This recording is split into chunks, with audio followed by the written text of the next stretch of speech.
What's going on? I'm gonna call them your Knicks right now. What should they do? Go after KD? Go heavy in free agency? Wait, sit back and chill? Take the Lakers route? What's going on in New York?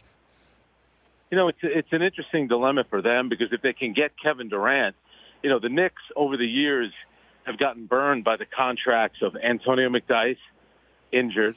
Allen Houston signed a big contract. He had a knee issue.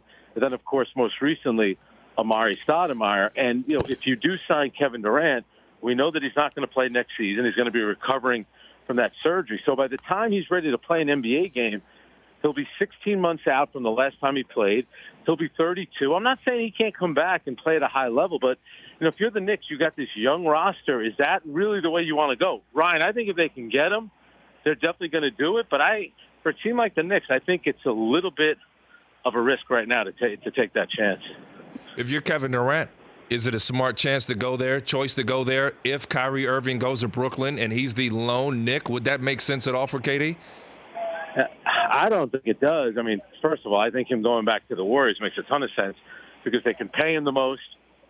The fans there have a different level of appreciation and respect for him after what happened in the NBA Finals. And he could, like I said, he can make the most money. And when you come back, Ryan, he's still going to have Steph Curry, Draymond Green, and Klay Thompson as teammates. But I think the biggest thing, and you would know better because you played, I mean, if I'm Kevin Durant, you also have to factor in, am I with the right people to help me get back to the level I was at before the injury, just in terms of the medical staff and the physios and things like that?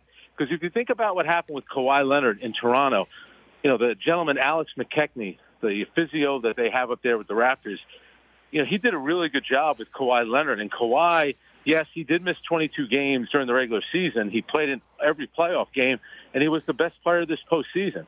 So I think a big part of where Kevin Durant goes, yes, teammates should factor into it. Money is going to factor into it. But he should also be looking out for, what staff, medical staff, trainers, physios is the best for me to get back to, being an all-star caliber player. Frank, help me out here with this Brooklyn situation because they've come into play with Kyrie Irving, looking to be the favorites to land there. Then D'Angelo Russell's flirting somewhere around there. Is he staying? Is he going? They're going to part ways with the guy they built up to be an all-star, and Kevin Durant possibly going there. So what's the latest there? Break that down for me. Well, Ryan, if you look at every move that the Nets have made, it seems like it's setting up for both Kyrie Irving and Kevin Durant. And from everything that we hear, and now the reports have come out about the two of them have met twice. With the two of them, I mean Kyrie and Kevin Durant. Once out in the Bay Area before the Achilles injury, and then in New York since the Achilles injury. I had heard that they were actually going to go on vacation. They were going to get away together at some point after the season. That all changed once Kevin Durant ruptured his Achilles. But the Nets appear to be in a pretty good position. And I was just talking about the rehab for Kevin Durant. The surgeon that he used for the Achilles tendon is Dr. Martin O'Malley here in New York, and he is the Nets team doctor. So he does have a connection there. And Kyrie, it sounds like Kyrie would prefer to play in New York. So that's the thing. Do you see the two of them splitting up? Doesn't it seem to make sense that they would probably end up together? I guess they could split up, but at this point, it just doesn't seem to make sense that both would come to New York, but both would play for different teams. For more of The Rich Eisen Show, tune to Audience Channel 239 on DirecTV for free on BR Live or download the Rich Eisen Show app.